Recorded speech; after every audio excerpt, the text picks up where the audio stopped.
Hi friends, నమస్తే. అందరూ ఇట్లా బాగున్నారా ఫ్రెండ్స్? ఈ మధ్యలో మనం చూస్తున్నాం కదా, గల్ఫ్ కంట్రీస్లలో యుద్ధాలు జరుగుతున్నవి. Iran, Iraq, Qatar, Kuwait, Saudi, ఇవన్నీ ఇట్లా గల్ఫ్ కంట్రీస్లలో జరుగుతున్న ఈ యుద్ధాల వలన మనకు ఇండియాలో కూడా చాలా ఎఫెక్ట్ పడుతుంది. ఓన్లీ అక్కడే కాదు, గల్ఫ్ కంట్రీస్లలోనే కాకుండా మన ఇండియాలో కూడా మొత్తం అన్నిటిపైన ఎఫెక్ట్ పడుతుంది.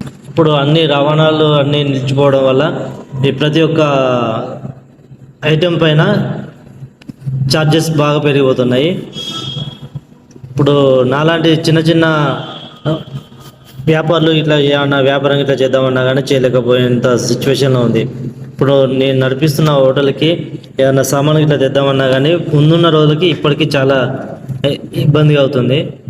కస్టమర్లు కూడా డైలీ డల్ అయిపోతున్నారు. ఇప్పుడు సామాన్లకి రోజు రోజు పెరిగిపోయి మనం ఫుడ్ ప్రైస్ ఇట్లా పెంచుదామన్నా కానీ ఫుడ్ ప్రైస్ పెంచి కస్టమర్ని బ్రేక్ చేసుకోలేకపోతున్నాం. అట్లనే ఫుడ్ ప్రైస్ సేమ్ ఉన్నా కానీ మనకి నష్టాలు వచ్చే సిచ్యువేషన్లో ఉంది.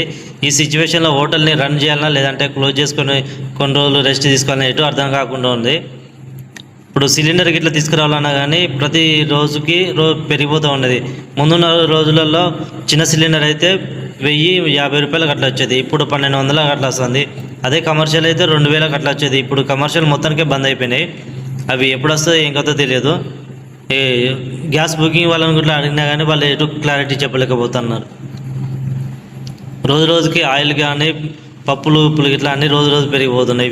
ఈ యుద్ధం ఎన్ని రోజులు జరుగుతుందో తెలియదు, ఈ ఎఫెక్ట్ ఇంకెన్ని రోజులు ఉంటుందో తెలియదు. అంటే చిన్న వ్యాపారులు వ్యాపారం చేయాలంటే చేయలేని సిచ్యువేషన్. ఇప్పుడు స్టాఫ్కి శాలరీస్ ఇవ్వాలన్నా కానీ లేదంటే ప్రతిదీ ఈచ్ అండ్ ఎవ్రీథింగ్ ఎఫెక్ట్ పడుతూ ఉంది ఈ యుద్ధాల కారణాల వల్ల.